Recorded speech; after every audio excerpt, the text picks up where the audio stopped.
واقعہ سلطان صلاح الدین ایوبی قسط نمبر 263 اپنا اسلامک اسٹوڈیو۔ ناظرین، اس وقت حلب کے باہر تینوں مسلمان امراء کی جو کانفرنس منعقد ہوئی تھی برخاست ہوئی۔ انہوں نے سلطان پر حملے کا پلان بنا لیا تھا۔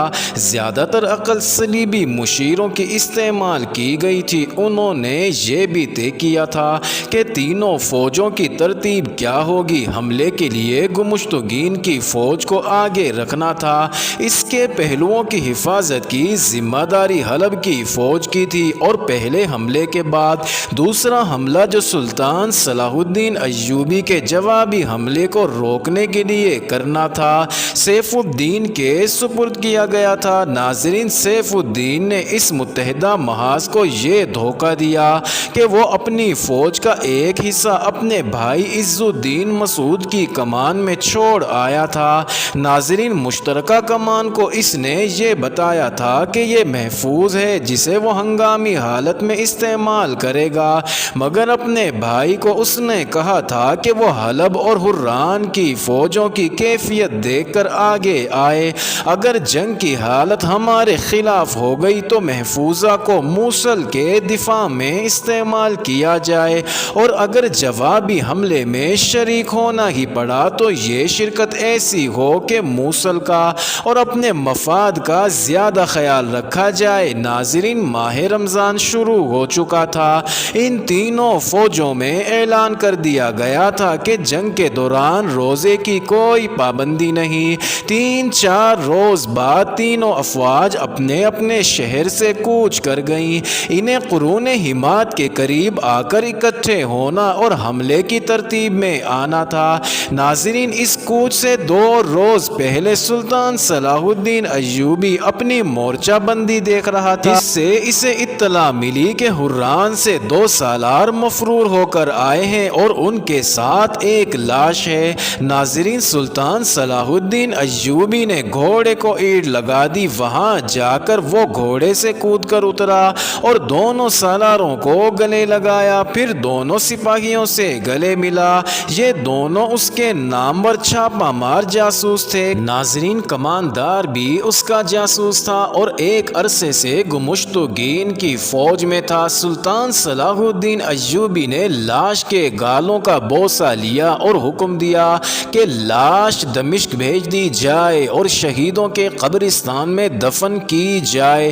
آپ یہاں بیٹھے کیا سوچ رہے ہیں؟ سالار شمس الدین نے اپنی بپتا سنانے سے پہلے جنگی باتیں شروع کر دی۔ میں کمک کا انتظار کر رہا ہوں۔ سلطان صلاح الدین ایوبی نے کہا کہ گزشتہ رات اطلاع ملی ہے کہ کمک آج رات پہنچ جائے گی۔ اسے قاہرہ سے آنا تھا، اس لیے اتنے دن لگ گئے ہیں۔ ناظرین، سلطان ایوبی نے دونوں بھائیوں کو تفصیل سے بتایا کہ اس کی نفری کتنی ہے اور اسے اس نے کس طرح ڈپلوائے کر رکھا ہے۔ اس وقت سلطان صلاح الدین ایوبی نے اپنے تمام دستوں کے کمانڈروں کو بلایا اور شمس الدین اور شاد بخت سے ملایا۔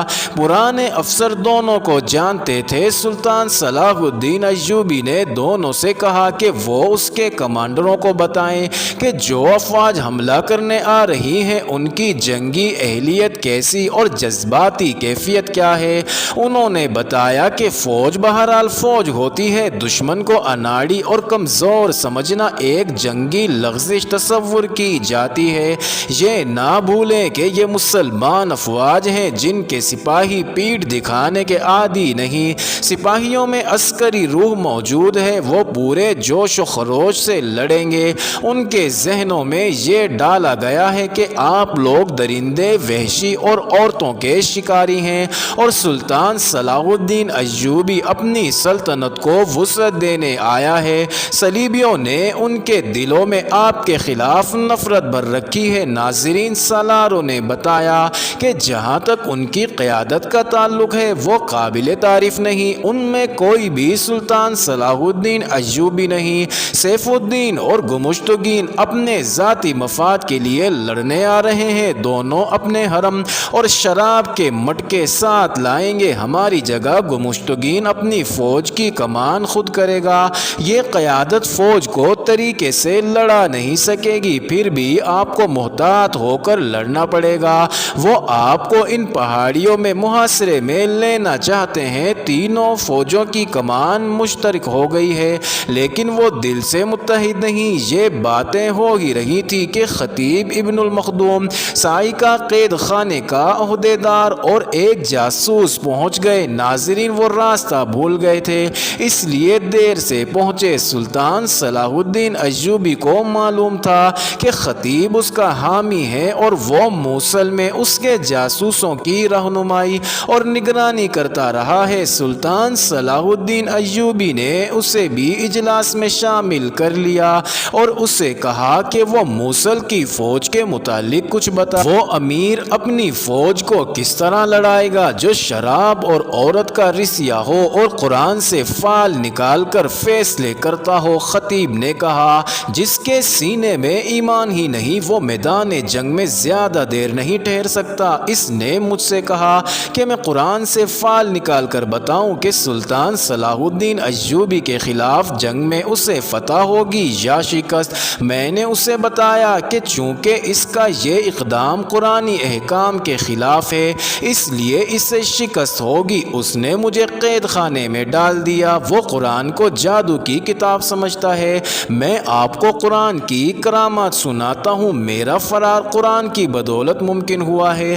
سیف الدین نے میری بیٹی کو اغوا کرنے کی کوشش کی لیکن میری بیٹی بال بال بچ گئی۔ میں آپ سب کو یہ مژدہ سناتا ہوں کہ اگر آپ قرآنی احکام کے پابند رہیں اور جنگ کو قومی اور مذہبی سطح پر رہنے دیں تو فتح آپ کی ہوگی۔ یہ جنگ کا مذہبی پہلو ہے۔ فنی پہلو کے متعلق میں یہ مشورہ دوں گا کہ چھاپا ماروں کو زیادہ استعمال کریں۔ آپ کا تو طریقہ ہی یہی ہے، لیکن ان مسلمان بھائیوں کے خلاف یہ طریقہ زیادہ استعمال کریں۔ انہیں راتوں کو بھی چین نہ لینے دیں۔ ناظرین، خطیب کو جس عہدیدار نے فرار کرایا تھا وہ بھی ساتھ تھا۔ اس کی درخواست پر اسے فوج میں شامل کر لیا گیا اور خطیب کو اس کی بیٹی صاعقہ کے ساتھ دمشق بھیج دیا گیا۔ ناظرین، سالار شمس الدین اور سالار شاد بخت کو سلطان صلاح الدین ایوبی نے اپنے ساتھ رکھا۔ حلب، حران اور موصل کی افواج کوچ کرتی آ رہی تھی۔ ادھر سلطان صلاح الدین ایوبی کے لیے مصر سے جو کمک آ رہی تھی وہ قریب آ گئی تھی۔ ناظرین، تاریخ یہ دیکھ رہی تھی کہ سلطان ایوبی تک دشمن کی فوج پہلے پہنچتی ہے یا کمک۔ وہ بہت پریشان تھا، وہ محاصرے سے ڈرتا تھا۔ کمک کے بغیر محاصرہ توڑنا آسان نہیں تھا۔ اس نے دماغی قوت کا آخری ذرہ بھی اس مسئلے پر صرف کر ڈالا کہ وہ محاصرے میں آ گیا تو اتنی تھوڑی نفری سے محاصرہ کس طرح توڑے گا۔ وہ اس قدر پریشان ہو گیا کہ اس نے اپنی اعلیٰ کمان کے سالاروں سے بھی اس کا اظہار کر دیا۔ اس نے کہا، چھاپا مار دستوں کو مکمل طور پر اپنے قابو میں اور اپنی نظر میں رکھنا۔ کمک کا کچھ پتہ نہیں، محاصرے کا خطرہ ہے۔ محاصرہ صرف چھاپا مار ہی توڑ سکیں گے۔ اللہ کو جو منظور ہوگا وہ ہو کر رہے گا۔ ایک سالار نے کہا، یہ قلعہ تو نہیں جس میں محصور ہو کر ہم نہیں لڑ سکیں گے، ان چٹانوں پر ہم گھوم پھر کر لڑیں گے۔ ناظرین، اس رات بھی وہ اچھی طرح سو نہ سکا۔ اس کے خیمے میں قندیل جلتی رہی۔ اس نے میدان جنگ اور اس علاقے کا جو نقشہ بنایا تھا اس کو دیکھتا، اس پر نشان لگاتا رہا۔ اگر اسے کوئی غیر فوجی دیکھتا تو یہی کہتا کہ وہ شطرنج کھیلنے کی مشق کر رہا ہے۔ ناظرین، سحری کھانے کے لیے جب نقارے بجے اور اس کی فوج جاگ اٹھی تو اس کی بھی آنکھ کھلی۔ اسے دو خبریں اکٹھی ملی، ایک یہ کہ کمک پہنچ گئی ہے اور دوسری یہ کہ دشمن کی افواج 8 کوس تک آ گئی ہے اور شاید کل ہمارے سر پر آ جائے گی۔ یہ دیکھ بھال کی کسی پارٹی کا کمانڈر تھا۔ اس نے بتایا کہ دشمن کی پیش قدمی 3 حصوں میں ہو رہی ہے، ایک حصہ آگے ہے، دوسرا پیچھے اور تیسرا اس سے پیچھے۔ سلطان صلاح الدین ایوبی نے جو معلومات لینی تھی لے لی۔ ناظرین، اس نے یہ اطلاعات لانے والوں کو بھیج دیا اور دربان سے کہا کہ وہ چھاپا مار دستوں کے کمانڈر اور کمک کے اعلیٰ کمانڈروں کو فوراً بلا لائے اور انہیں کہے کہ وہ سحری اس کے ساتھ کھائیں۔ اس نے جلدی جلدی وضو کیا اور کمک آ جانے پر شکرانے کے نفل پڑھے، پھر خدا سے کامیابی کی التجا کی۔ ناظرین، تھوڑی ہی دیر میں چھاپا ماروں کا کمانڈر آ گیا اور اس کے بعد کمک کے 4 کمانڈر آ گئے۔ ناظرین، سحری کا کھانا بھی آ گیا۔ کمک اس کی توقع سے کم تھی، لیکن ان حالات میں یہی کافی تھی۔ العادل نے اسلحہ جو بھیجا تھا اس سے سلطان صلاح الدین ایوبی مطمئن ہو گیا۔ ناظرین، اسلحہ میں چھوٹی اور بڑی منجنیقیں زیادہ تھیں اور آتش گیر مادہ بھی بہت زیادہ تھا۔ کمک نفری کے لحاظ سے تھوڑی تھی، لیکن یہ نفری چونکہ تجربہ کار تھی اس لیے کارگر تصور کی جاتی تھی۔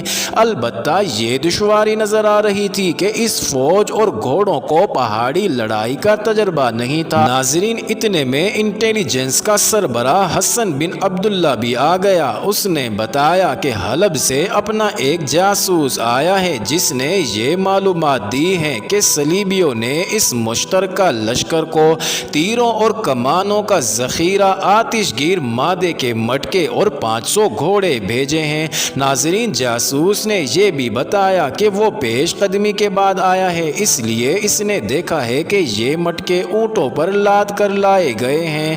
یہ قافلہ الگ تھلگ فوج کے ساتھ ہے، منجنیقیں بھی ساتھ ہیں۔ اس سے ظاہر ہوتا ہے کہ دشمن منجنیقوں سے آگ کے گولے پھینکے گا اور فلیتے والے آتشی تیر چلائے گا۔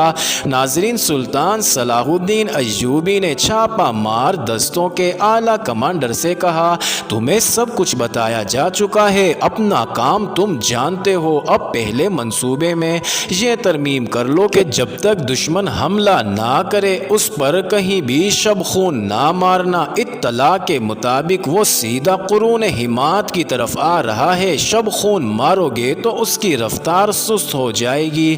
حملے کے بعد تمہیں معلوم ہے کہ میں جوابی حملہ نہیں کروں گا، دشمن کو میرے حملے کی توقع ہوگی اور میں حملہ سامنے سے نہیں عقب سے کروں گا۔ تمہارا کام اس وقت شروع ہوگا جب دشمن عقب کے حملے سے گھبرا کر ادھر ادھر نکلنے کی کوشش کرے گا۔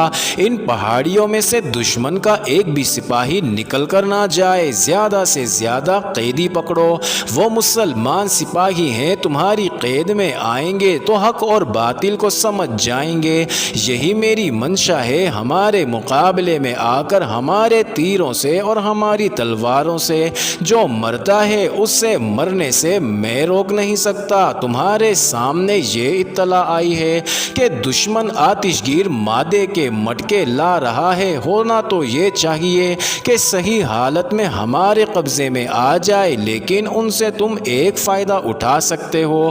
اپنے کسی دستے کے 10-12 منتخب چھاپا ماروں کو یہ کام سونپو کہ وہ حملے کے دوران شب خون مار کر ان مٹکوں کو توڑ دیں اور آگ لگا دیں۔ دن کے وقت وہ دیکھ لیں کہ مٹکوں کا قافلہ کہاں ہے۔ سب سے زیادہ ضروری بات یہ ہے کہ دشمن ابھی ندی تک نہیں پہنچا۔ گھوڑوں کو پانی پلا لو اور مشکیزیں بھر لو، موسم سرد ہے اور یہ صحرا نہیں، پیاس سے کوئی مرے گا نہیں، پھر بھی یہ جنگ ہے اور پیاس پریشان کرے گی۔ ناظرین، اسے رخصت کر کے اس نے کمک کے کمانڈروں سے کہا، تم لوگ صرف یہ ذہن میں رکھنا کہ یہ مصر کا صحرا نہیں، پہاڑی علاقہ ہے اور ٹھنڈ ہے، دھوپ نکلے گی اور بھاگو دوڑو گے تو گرمی آ جائے گی۔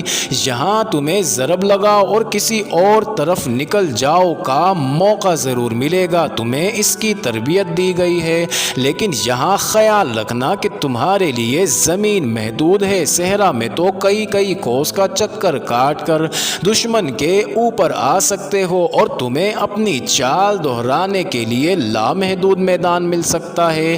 یہاں میں نے دشمن کو جس جگہ گھسیٹ کر لانے کا بندوبست کیا ہے وہ میدان ہی ہے، لیکن محدود ہے، وقت نہیں کہ تمہیں چٹانوں اور ٹیکریوں سے متعارف کرایا جائے، اس لیے اپنی عقل استعمال کرنا، تیر اندازوں کو چٹانوں پر رکھنا، گھوڑوں کو ٹیکریوں پر نہ لے جانا، جلدی تھک جائیں گے، ہمارے گھوڑے کچھ عادی ہو گئے ہیں۔